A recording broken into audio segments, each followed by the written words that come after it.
నేను నీకు చెప్పేది ఒకటే, మనకు ఒక అవకాశం వచ్చింది.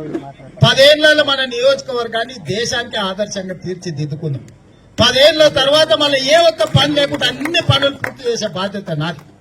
ఈ 10 ఏళ్లు కంచేసి కొడంగల్లు కాపాడుకునే బాధ్యత మీది.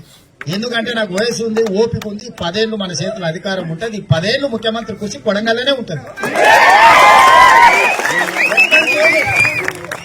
వాళ్ళు వీళ్ళు గుంటనక్కల కాడ ఆడాడ చూస్తుంటారు తలకాయ ఇట్లా బయటికి పెట్టి. ఎవరికి ఏ అవకాశం లేదు. 10 ఏళ్లు మల్లికార్జున్ ఖర్గే గారు, సోనియా గాంధీ గారు, రాహుల్ గాంధీ గారు, ప్రియాంక గాంధీ గారు మనల్నే ఆశీర్వదిస్తారు. మల్లికార్జున్ ఖర్గే సార్ మన పక్కూరే ఏడు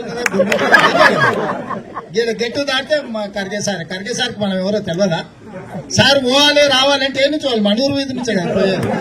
అవునా? మరి సార్కి నీళ్ళకి నీళ్లు పాలకు పాలు తెలియదా? కళ్ళేందో కల్తీ కళ్ళేందో సార్కి తెలియదా? కొడంగల్ సార్కి తెలియదే ఉంది.